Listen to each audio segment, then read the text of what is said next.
30년 한 직장에 청춘과 열정을 모두 바친 시간입니다. 하지만 그 시간의 대가가 퇴직 후 월 50만 원짜리 파트타임이라면 당신은 어떤 심정이겠습니까? 이것은 단순히 남의 이야기가 아닙니다. 오늘 우리는 왜 수많은 성실했던 직장인들이 은퇴 후 이런 냉혹한 현실에 내몰리는지, 그 구조적인 이유와 피할 수 있는 방법을 함께 이야기해 보려 합니다.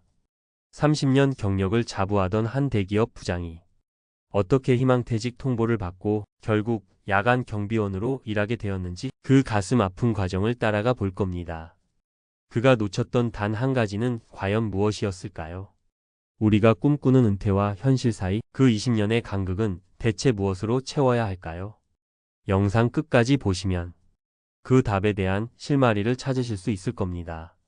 대한민국은 OECD 국가 중 65세 이상 고용률이 압도적인 1위입니다. 참 자랑스러워야 할 지표인데 실상을 들여다보면 마음이 무거워집니다. 이 화려한 지표 뒤에는 슬픈 진실이 숨어 있습니다. 바로 일자리의 질 문제입니다. 한 언론 보도에 따르면 65세 이상 근로자 3명 중 1명은 단순 노무직에 종사하고 있으며 70세가 넘어가면 그 비율은 60%까지 치솟습니다. 평생 갈고 닦은 기술과 지혜가 무색해지는 순간입니다. 더 큰 문제는 이런 일자리를 택하는 이유가 자아실현이나 여가가 아니라는 점입니다. 한 조사에서 재취업을 해야 하는 가장 큰 이유로 절반이 넘는 54%가 생활비 보탬을 꼽았습니다. 실제로 국민연금 월평균 수령액이 70만 원 수준인 상황에서 1인 가구 최저생계비인 약 134만 원에도 미치지 못하는 소득은 이들을 다시 차가운 일터로 내몰고 있습니다. 결국 OECD 1위라는 타이틀은 존엄한 노후가 아닌 생계형 노동이 다른 이름이었던 셈입니다. 여기 우리 주변에 있을 법한 한 남자의 이야기가 있습니다. 그의 이름은 최진석, 30년간 한 중견기업에서 누구보다 성실하게 일해온 부장입니다.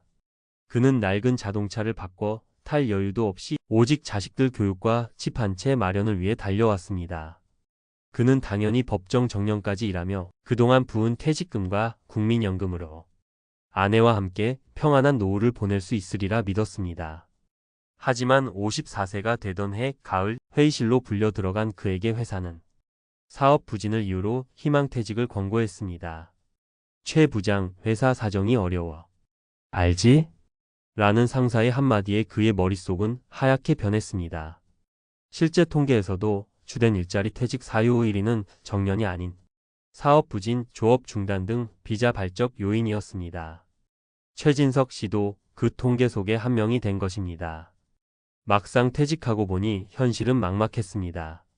퇴직금은 자녀 결혼 자금과 남은 주택 담보대출을 갚고 나니 손에 쥔 게 얼마 남지 않았습니다.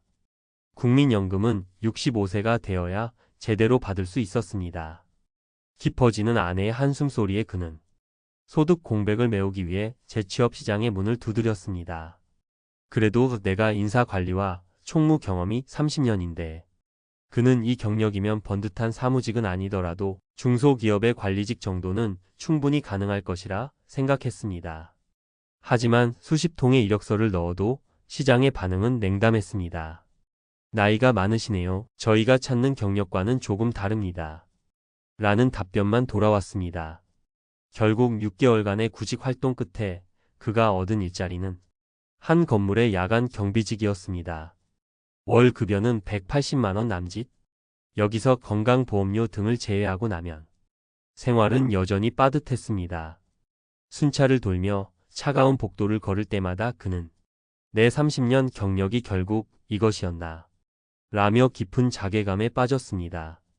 여러분이라면 이 상황에서 어떤 생각이 드셨을 것 같나요?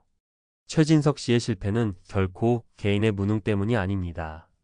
여기에는 우리 사회의 수많은 은퇴자들이 공통으로 빠지는 구조적인 함정이 있습니다. 첫째, 경력의 착시 때문입니다. 한 직장에서 평생 쌓아온 경력이 다른 곳에서도 당연히 통할 것이라는 믿음입니다. 하지만 한 조사 결과는 충격적입니다. 65세 재취업자의 절반이 넘는 53.2%가 과거 경력과 전혀 무관한 일을 하고 있다고 답했습니다.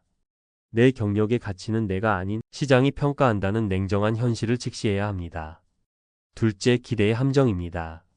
많은 퇴직자들이 눈높이를 낮추지 못하고 그래도 내가 왕년엔 일하는 생각에 사로잡혀 번듯한 사무직을 고집합니다. 한 재취업 전문가는 이런 일자리는 은퇴자 시장에 거의 존재하지 않는다고 단언합니다.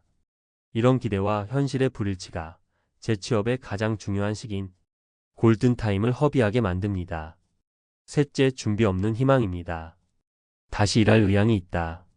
고 답한 은퇴 예정자는 86%에 달하지만 정작 전직을 위한 사회적 지원 제도가 충분하냐는 질문에는 무려 91%가 그렇지 않다고 답했습니다.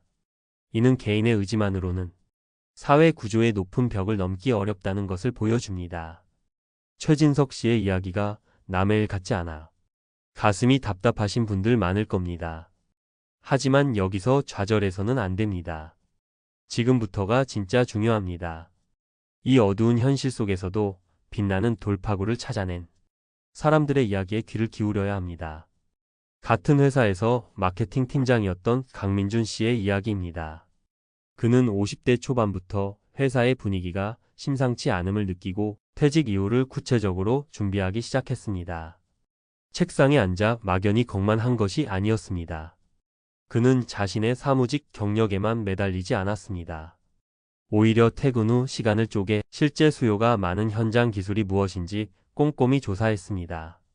인터넷 기사에서 전기기능사 자격증으로 빌딩 관리에 재취업한 50대 가장의 사례, 청소 대행 창업으로 월 300에서 400만 원의 수입을 올리는 은퇴자의 사례를 보고 큰 영감을 얻었습니다. 강민준 씨는 주말을 이용해 지게차 운전기능사 자격증을 취득했습니다. 그리고 얼마 후 그 역시 희망퇴직을 하게 되었지만 그는 최진석 씨처럼 당황하지 않았습니다. 그는 곧바로 물류센터의 재고 관리 및 지게차 운전 담당자 자리에 지원했고 비교적 수월하게 재취업에 성공했습니다. 처음부터 지게차 운전을 시켜주지도 않았고 물류 운반 등의 일도 있었지만 그는 그 자리에서 최선을 다하며 경력을 쌓아보기로 했습니다. 그의 월급은 이전 직장만큼은 아니지만 동년배 실업자들에 비하면 훨씬 안정적인 소득을 확보했습니다. 강민준 씨는 말합니다. 과거의 직함이 새겨진 명함은 버리고 지금 당장 시장에서 필요한 기술 자격증을 손에 쥐는 것. 그것이 제가 생각한 퇴직 준비의 핵심이었습니다. 그렇다면 우리도 50만 원짜리 파트타임의 운명을 피하기 위해 지금 당장 무엇을 해야 할까요?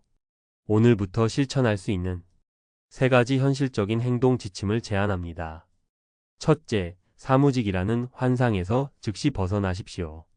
강민준 씨처럼 내가 30년간 쌓아온 경력이 시장에서 더 이상 유효하지 않을 수 있음을 겸허히 인정하는 것이 모든 준비의 첫걸음입니다.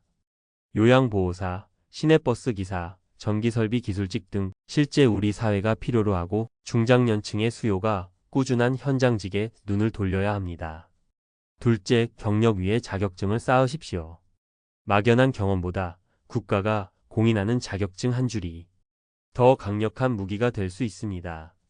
전기기능사, 설비보정기능사, 버스운전 자격증, 요양보호사 등 중장년층 채용 시장에서 꾸준히 수요가 있는 분야의 자격증 취득을 지금부터 알아보십시오. 시작이 반입니다. 셋째, 새로운 일에 대한 열린 태도를 가지십시오. 놀랍게도 55세 이상 취업 경험자의 77%는 주된 일자리와 전혀 다른 일에 재취업할 의향이 있다고 답했습니다.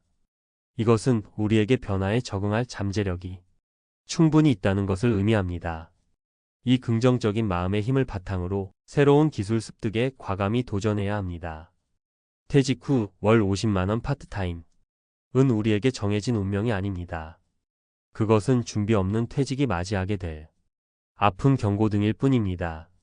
당신이 지난 30년간 현장에서 흘린 땀과 성실함, 그 책임감은 결코 헛되지 않았습니다. 그 귀한 경험은 새로운 기술을 배우고 낯선 환경에 적응하는 데 가장 든든한 자산이 되어줄 것입니다. 과거의 빛나던 직함에 연연하며 한탄하는 대신 오늘의 시장이 원하는 새로운 역할을 찾아 나서십시오. 당신의 30년 경력에 대한 진정한 대가는 바로 당신 스스로가 만들어가는 자랑스러운 두 번째 인생 그 자체일 겁니다. 오늘 내용이 당신의 미래를 준비하는데 작은 등불이 되었기를 바랍니다. 비슷한 고민을 하고 계신 소중한 분들이 있다면 댓글로 여러분의 생각과 경험을 나누어 주십시오. 서로에게 큰 위로와 용기가 될 것입니다. 영상이 도움이 되셨다면 구독과 좋아요, 알림 설정으로 저희와 계속 함께해 주시길 부탁드립니다. 감사합니다.